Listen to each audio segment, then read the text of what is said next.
Olá, meninas e meninos, tudo bem? Hoje, o meu assunto também é pedidos e vou falar sobre Tomás Antônio Gonzaga e sua obra famosíssima, Marília de Dirceu. Primeiro vou falar dele, da vida dele, e depois vou falar dessa obra que o tornou tão famoso, além de outros acontecimentos em sua vida. Bom, Tomás Antônio Gonzaga, ele nasceu no Porto, Portugal, em 1744. E vai morrer em 1810, com 66 anos, em Moçambique, quando era colônia de Portugal, tá? Lá na África. Sua mãe era portuguesa, de origem inglesa. E seu pai era brasileiro, nordestino, tá? E era um magistrado lá em Portugal. Com 1 ano de idade, sua mãe morreu. Então, seu pai voltou para o Brasil. Foi primeiro morar em Pernambuco e depois foi morar na Bahia. E na Bahia, Tomás Antônio Gonzaga estudou no colégio dos jesuítas, tá? Bom, em 1761, quando ele tinha 17 anos, Tomás foi para Portugal estudar Direito na Universidade de Coimbra, formando-se em 1768. Eu já falei para vocês que as famílias abastadas mandavam os filhos estudar na Universidade de Coimbra. E ele estudou Direito na Universidade de Coimbra e se formou, tá? Em 1768. Em Portugal, ele se formou e ficou em Portugal por um tempo. Em Portugal, exerceu o cargo de juiz na cidade de Beja. Só que em 1782, ele voltou para o Brasil. E no Brasil, foi nomeado ouvidor da comarca de Vila Rica. Gente, Vila Rica hoje tem o nome de Ouro Preto e fica em Minas Gerais, tá? Depois eu vou falar sobre Ouro Preto, que é um lugar imperdível. Todos tinham que conhecer Ouro Preto. Parece que a gente entra no túnel do tempo. Depois eu vou falar sobre Ouro Preto, ex-Vila Rica, bom, que fica no estado de Minas Gerais. Bom, lá em Vila Rica, ele conheceu Maria Doroteia Joaquina de Seixas. Ela com 16, ele tinha 40. E já falei para vocês, ele era um ouvidor de um alto cargo público, né? Bom, mas voltando a Tomás e sua participação política em Vila Rica, olha só. Ele, como eu falei, ele foi jurista, era ouvidor. Além disso, ele era um poeta famoso, importante poeta árcade, tá? Depois eu vou dizer o que é árcade, arcadismo. Além disso, ele era um ativista político.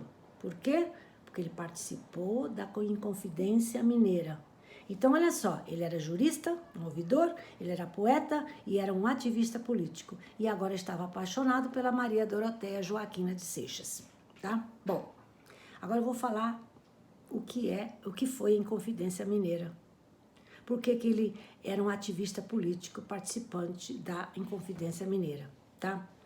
Primeiro eu vou falar o que é jurista. Jurista, eu já falei, é um indivíduo especializado na ciência do direito. Depois vou falar por que ele é um famoso poeta árcade.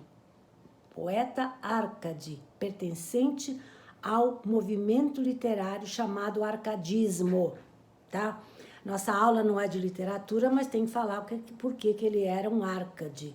Por que ele era participante do movimento literário chamado arcadismo. Por que os versos dele, Marília de Dirceu, são considerados árcades, poemas do arcadismo? Bom, o arcadismo foi o principal movimento literário do século XVIII, tá? Fortemente influenciado pela cultura grega, latina, renascentista e iluminista. Foi um movimento literário que valorizava o homem, a razão. Então, dava mais valor ao humano, tá? Então, o arcadismo mostra o sujeito mais racional, mais simples, que busca a simplicidade, tá? Agora, por que arcadismo? O nome arcadismo é uma referência à Arcádia. Arcádia é uma região campestre lá da Grécia Antiga, do Peloponeso, tida como ideal de inspiração poética, Quais são as principais características dos poetas Árcades? Exaltação da natureza, por isso que a Arcádia inspirou, tinha muita natureza, então era o ideal da inspiração poética. Então, repetindo, as principais características dos Árcades ou do arcadismo: exaltação da natureza, simplicidade, valorização do homem, racionalidade, tá? Isso são as principais características dos poetas Árcades, tá? Então, ele era um jurista, ele era um Árcade e ele era um ativista político que participou da Inconfidência Mineira. Todo mundo estudou na escola Inconfidência Mineira, mas eu vou fazer uma relembrada. Inconfidência Mineira, ou Conjuração Mineira, foi uma revolta organizada na capitania das Minas Gerais, final do século XVIII, tá? A princípio, essa comarca, essa capitania, queria se separar da dominação portuguesa, porque ali era o ouro, era a fonte de riqueza do ouro. E eles estavam revoltados, as elites, que ali essa revolta foi realizada pelas elites, donos das minas. Por que eles queriam se separar e por que houve essa Inconfidência Mineira, essa Conjuração Mineira? Porque eles não queriam, eles achavam abusivo o imposto do ouro arrecadado, né, e fundido, que eles tinham que dar para a coroa, tá? Que era 1/5 do ouro arrecadado, tinham que pagar como imposto para a coroa portuguesa, tá? Então, houve essa revolta, começaram a se reunir, Cláudio Manuel da Costa, muitos, sempre a elite, a intelectualidade, e ele era um deles, tá? Eles queriam a separação da capitania. Ou uma parte, essa revolta realizada pela elite, tá? Acabou sendo descoberta. Mas eles não queriam ainda libertar toda a colônia, todo o Brasil, porque ainda não havia uma identidade nacional. Essa identidade nacional do país ainda não havia se formado. Começou só mais tarde. Essa Inconfidência Mineira começou para separar a Minas Gerais, a comarca de Minas Gerais, do resto da colônia, tá? Isso é muito bom que se explique, tá? A Inconfidência Mineira queria a independência do Brasil. Ainda não tinha se formado a identidade nacional no país. Apenas queria separar da dominação portuguesa Minas Gerais, tá? Bom, aí eles se reuniam, mas todo mundo sabe que houve um traidor, que avisou que tinha muitas dívidas com a coroa. Então, ele informou os encontros desses inconfidentes e eles foram todos presos quando foram descobertos. Houve prisões para alguns, houve a deportação para outros, principalmente para a África, né? E a morte na forca, todo mundo sabe, de Tiradentes, para ficar como exemplo, a mando da rainha Dona Maria I, a Louca, né? Conhecida como a Rainha Louca, tá? Tiradentes, todo mundo sabe que hoje é feriado, 21 de abril de 1792, ele morreu enforcado no Rio de Janeiro. Joaquim José da Silva Xavier. Mas, voltando a Tomás Antônio Gonzaga, que fazia parte dessas reuniões, fazia parte dos Inconfidentes, fazia parte da Inconfidência Mineira. Como eu falei, ele era um dos ativistas desse movimento pela emancipação de Minas Gerais. E também falei do seu romance com a linda jovem Maria Doroteia, a futura Marília do seu romance, do seu poema, tá? Seu romance, quando ele conheceu, já falei, ele tinha 40 e ela tinha 16. E seu romance permaneceu em segredo porque seus pais não aprovavam esse romance. Ficou 2 anos em segredo. Sabe por quê? Achavam que ele era muito velho, tinha 40, ela tinha 16, era menos rico que eles e sabiam que ele, pelo seu cargo de funcionário público, poderia ser a qualquer momento ser transferido para a capital do Brasil, que era Salvador. E eles não queriam ficar longe da filha. Tá, mas a insistência do romance foi tão grande que após 2 anos eles conseguiram ficar noivos.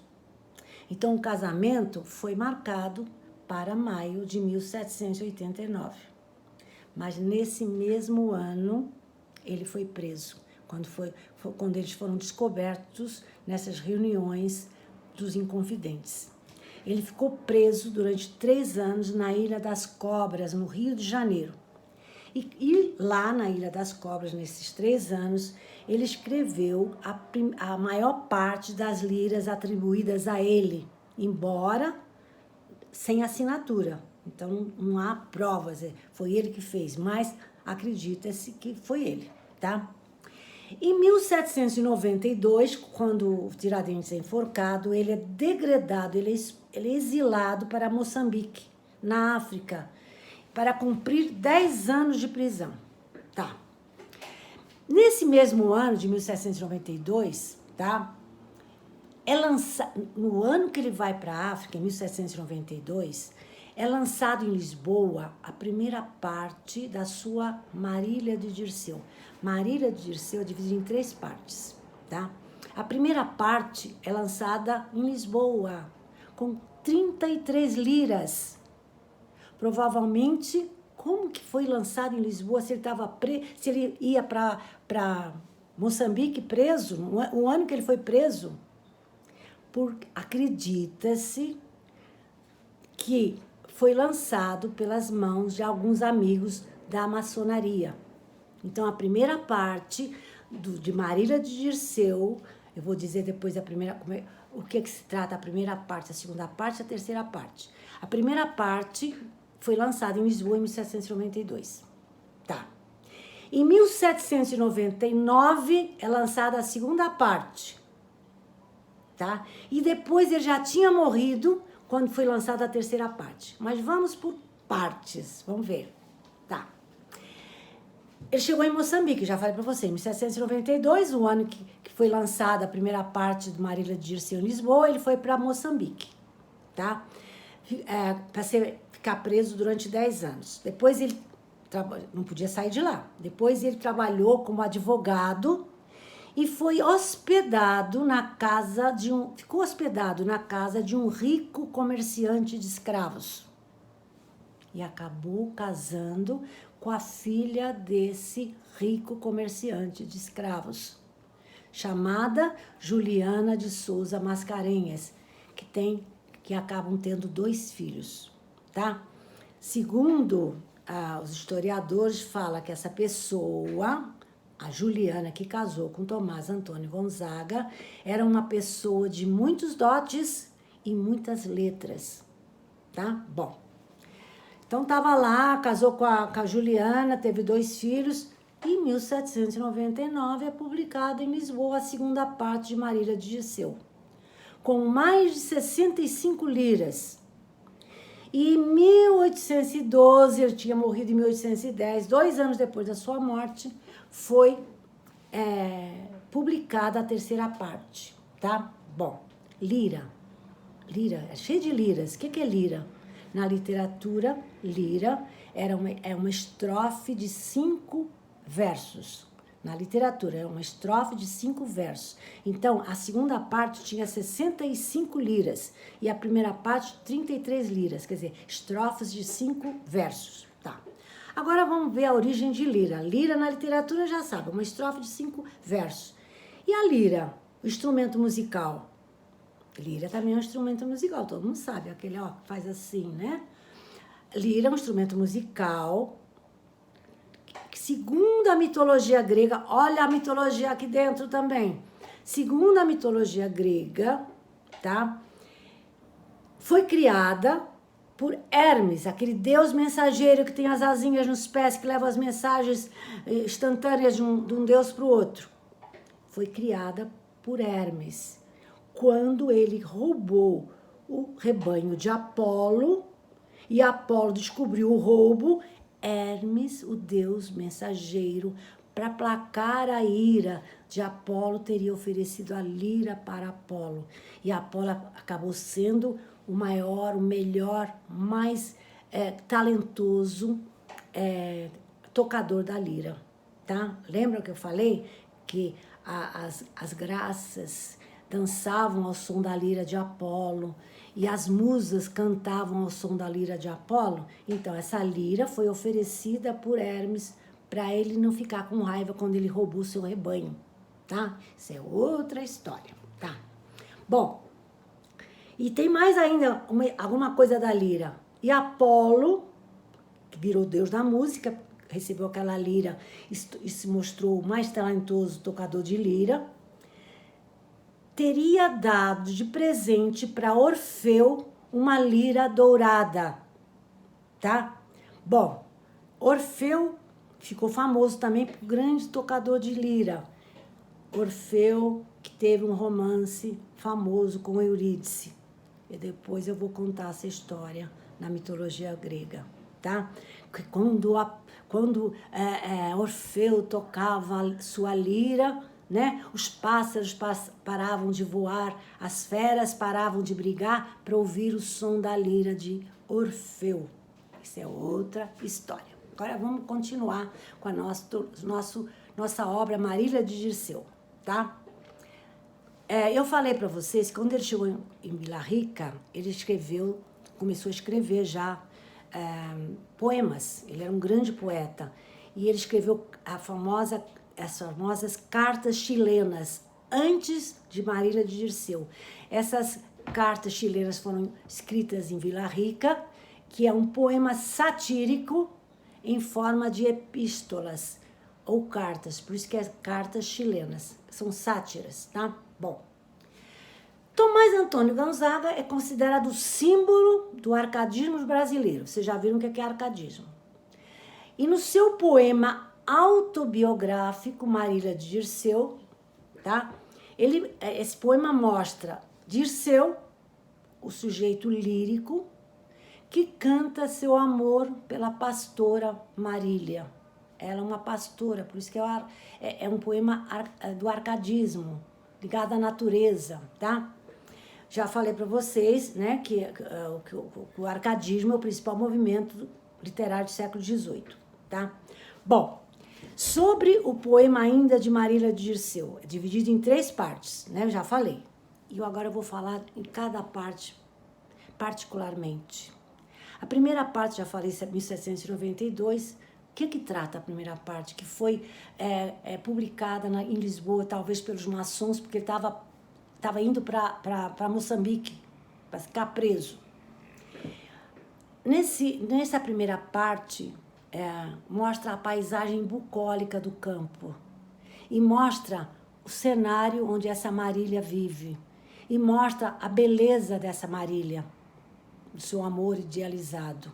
Então eu vou falar rapidinho uma partezinha da primeira parte. Ele fala assim, quer dizer, ele fala da beleza e do cenário bucólico do campo.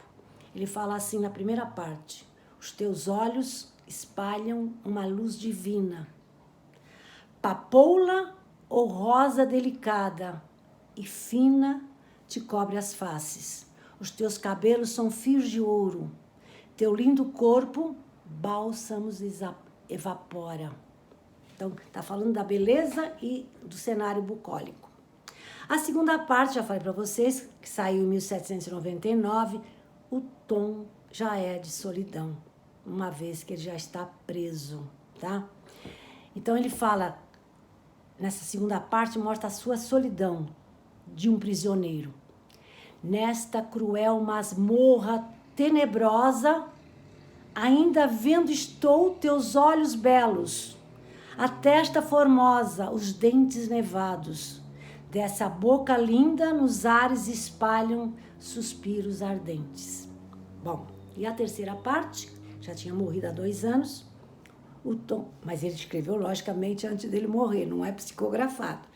Então a terceira parte, que foi editada em 1502, aliás, 1812, o tom é de melancolia, pessimismo. Ele já está exilado na África, em Moçambique. Ele sabe que não pode voltar nunca mais para Portugal, para o Brasil. Ele sabe que é exilado permanente, que se ele voltar ele seria preso. Então a terceira parte do seu Marília de Dirceu, ele fala: chegou-se o dia mais triste, que o dia da morte feia, não posso não posso dizer-te, meu bem, adeus. Gente, lógico que botei só um pedacinho de cada parte, mas agora eu vou falar algumas curiosidades para terminar a aula, tá? Vila Rica, já falei, era atualmente Ouro Preto, e para quem puder ir lá visitar, é um museu a céu aberto, onde realmente todo mundo deveria conhecer. A história está na rua, os casarios daquela época, inclusive a casa do Tomás Antônio Gonzaga continua preservada. Vários museus, tem Museu da Inconfidência, tem Museu do Aleijadinho, tem Museu do Ouro, onde tem pedras de ouro lá, pepitas. Tem a estação de trem fundada por Dom Pedro II. Tem um teatro inaugurado em 1770, chamado Casa da Ópera. Além desse grande casario colonial. Já falei, quem vai em Vila Rica, quer dizer, hoje não, hoje é Ouro Preto, ex-Vila Rica, parece que entra no túnel do tempo, tá? Em 1962, surgiram selos homenageando mulheres ilustres, em 1962. E a Marília de Dirceu, a Marília, da obra Marília de Dirceu, foi homenageada. Também aparece lá a Marília num dos selos homenageando as mulheres ilustres. Tá. No governo, outra curiosidade, no governo de Vargas, os restos mortais de Tomás Antônio Gonzaga, né, foram trazidos lá da África para o Brasil, tá? E foi colocado o seu túmulo na Casa dos Contos, antiga casa de fundição em Ouro Preto, ex-Vila Rica, e está junto com a Maria Doroteia. Então, os túmulos do Tomás Antônio Gonzaga e Maria Doroteia, para simbolizar Marília e Dirceu, podem ser visitados, está aberta a visitação pelos turistas nessa antiga casa de fundição em Ouro Preto. Gente, espero que vocês tenham gostado e entendido. Agradeço. Tchau!